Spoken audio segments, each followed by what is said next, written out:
ಈ ವಿಡಿಯೋಲಿ Indian air force ಆಗೋ ಪ್ರೊಸೀಜರ್ಸ್ ನ ತಿಳ್ಕೊಳ್ಳೋಣ. ನಿಮ್ dream Indian air force officer ಆಗೋದಿದ್ರೆ ಈ ವಿಡಿಯೋನ ಕಂಪ್ಲೀಟ್ ಆಗಿ ನೋಡಿ.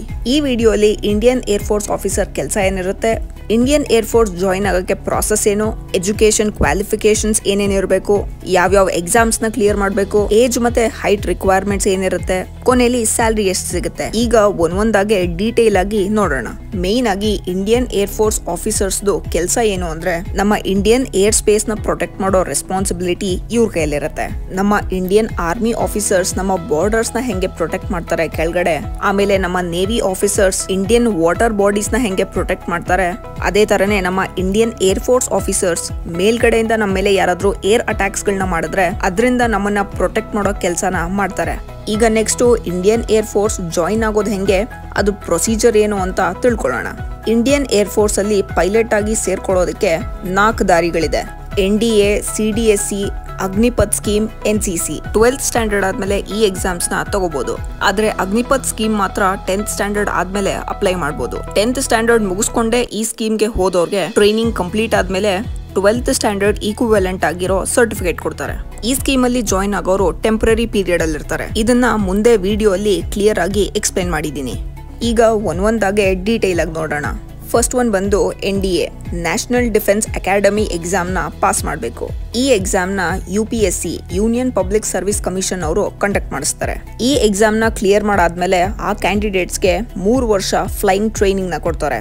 ಫ್ಲೈಟ್ ಟ್ರೈನಿಂಗ್ ಕಂಪ್ಲೀಟ್ ಆದ್ಮೇಲೆ ಆ ಕ್ಯಾಂಡಿಡೇಟ್ ನ ಪರ್ಮನೆಂಟ್ ಆಗಿ ಏರ್ ಫೋರ್ಸ್ ಆಫೀಸರ್ ಆಗಿ ಇಂಡಿಯನ್ ಏರ್ ಫೋರ್ಸ್ ಗೆ ಅಪಾಯಿಂಟ್ ಮಾಡಿಸ್ಕೊಂತಾರೆ. ಈ ತರ candidates Indian air force officers ಆಗ್ತಾರೆ. ಎರಡನೇದ್ ಬಂದು CDSC ಎಕ್ಸಾಮ್. ಈ ಎಕ್ಸಾಮ್ ನು UPSC ಅವರೇನೆ ಕಂಡಕ್ಟ್ ಮಾಡಿಸ್ತಾರೆ. CDSC ಎಕ್ಸಾಮ್ ಕ್ಲಿಯರ್ ಆದ್ಮೇಲೆ ಕ್ಯಾಂಡಿಡೇಟ್ಸ್ ಗೆ ಏರ್ ಫೋರ್ಸ್ ಟ್ರೈನಿಂಗ್ ನ ಸ್ಟಾರ್ಟ್ ಮಾಡ್ತಾರೆ.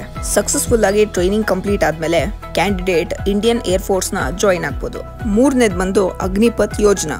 ಅಗ್ನಿಪಥ್ ಯೋಜನಾ ಥ್ರೂ ಇಂಡಿಯನ್ ಏರ್ ಫೋರ್ಸ್ ನ ಜಾಯಿನ್ ಆದ್ರೆ ಇವ್ರನ್ನ ಅಗ್ನಿವೀರ್ ವಾಯು ಅಂತ ಕರೀತಾರೆ. ಇದ್ ಬಂದು ಶಾರ್ಟ್ ಟರ್ಮ್ ಮಿಲಿಟರಿ ಸರ್ವಿಸ್. 4 ವರ್ಷ ಇಂಡಿಯನ್ ಆರ್ಮಿಯಲ್ಲಿ ಸರ್ವ್ ಮಾಡೋ ಆಪರ್ಚುನಿಟಿ ಸಿಗುತ್ತೆ. ಆದ್ರೆ ಇಲ್ಲಿಂದ ಏರ್ ಫೋರ್ಸ್ ಗೆ ಜಾಯಿನ್ ಆಗೋ ಚಾನ್ಸಸ್ ಬರೀ 25% ಇರುತ್ತೆ ಅಷ್ಟೇ. ಅಗ್ನಿವೀರ್ ಆಗೋದಕ್ಕೆ ಏಜ್ ಲಿಮಿಟ್ ಬಂದು 17.5 ಇಯರ್ಸ್ ಇಂದ 21 ಇಯರ್ಸ್ ಒಳಗಡೆ ಇರ್ಬೇಕು ನೀವು. ನೆಕ್ಸ್ಟ್ ಒನ್ ಬಂದು NCC. Indian air force join ಆಗಕ್ಕೆ NCC ಸ್ಪೆಷಲ್ ಎಂಟ್ರಿ ಸ್ಕೀಮ್ ಇದೆ. ಆದ್ರೆ ನಿಮ್ಮ ಹತ್ರ NCC air wing senior division C certificate ಇರಬೇಕು. ಏಜ್ ಲಿಮಿಟ್ ಬಂದು 20 to 24 ಇಯರ್ಸ್. ಈಗ ನೆಕ್ಸ್ಟ್ ಇಂಡಿಯನ್ ಏರ್ ಫೋರ್ಸ್ ಆಗಕ್ಕೆ ಕ್ವಾಲಿಫಿಕೇಶನ್ಸ್ ಬಂದು 12th ಸ್ಟ್ಯಾಂಡರ್ಡ್ ನ ಸಕ್ಸಸ್ಫುಲ್ ಆಗಿ ಕ್ಲಿಯರ್ ಮಾಡ್ಕೊಂಡಿರ್ಬೇಕು. ಅದ್ರ ಜೊತೆಗೆ ಇಂಗ್ಲಿಷ್ ಮಾತಾಡಕ್ ಬರ್ಬೇಕು. ಇಂಡಿಯನ್ ಆರ್ಮಿಯಲ್ಲಿ ಗ್ರೌಂಡ್ ಆಫೀಸರ್ಸ್ ಆಗಂಗಿದ್ರೆ ಗಂಡಸರು ಹೈಟ್ ಬಂದು 5'2", ಹೆಣ್ಮಕ್ಳು ಹೈಟ್ 5 feet ಇರಬೇಕು. ನೀವು ಏರ್ ಫೋರ್ಸ್ ಅಲ್ಲಿ ಪೈಲಟ್ ಆಗ್ಬೇಕು ಅಂದ್ರೆ ಗಂಡಸರಿಗೆ ಮತ್ತೆ ಹೆಣ್ಮಕ್ಳಿಗೆ ಇಬ್ಬರಿಗೂ 5.4 feet ಇರಬೇಕು, 162 centimeters.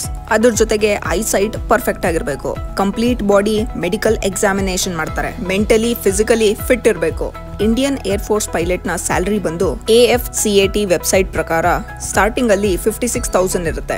ಫ್ಲೈಯಿಂಗ್ ಆಫೀಸರ್ ನ ಸ್ಯಾಲರಿ ಬಂದು 56,000 ಇಂದ 1 lakh ಇರುತ್ತೆ. ಈ ತರ ಪೋಸ್ಟ್ ವೈಸ್ ಸ್ಯಾಲರಿ ಡಿಫರ್ ಆಗುತ್ತೆ. NDA ಮತ್ತೆ CDSC ಎಕ್ಸಾಮ್ಸ್ ಗೆ ಎಲ್ಲಿ ಅಪ್ಲೈ ಮಾಡೋದು ಅಂದ್ರೆ UPSC ವೆಬ್ಸೈಟ್ ಹೋಗಿ ಆನ್ಲೈನ್ ಅಪ್ಲಿಕೇಶನ್ ಫಾರ್ಮ್ ನ ಫಿಲ್ ಮಾಡಿ. ಇದ್ರ ಬಗ್ಗೆ ಇನ್ನ ಡೀಟೇಲ್ಡ್ ಇನ್ಫಾರ್ಮೇಶನ್ ಬೇಕು ಅಂದ್ರೆ AFCAT.cdac.in ವೆಬ್ಸೈಟ್ ಅಲ್ಲಿ ಹೋಗಿ ಚೆಕ್ ಮಾಡಿ. ಈ ವಿಡಿಯೋ ನಿಮಗೆ ಇನ್ಫಾರ್ಮೇಟಿವ್ ಅನ್ಸಿದ್ರೆ ಮರಿದೆ ಲೈಕ್ ಮತ್ತೆ ಸಬ್ಸ್ಕ್ರೈಬ್ ಮಾಡಿ.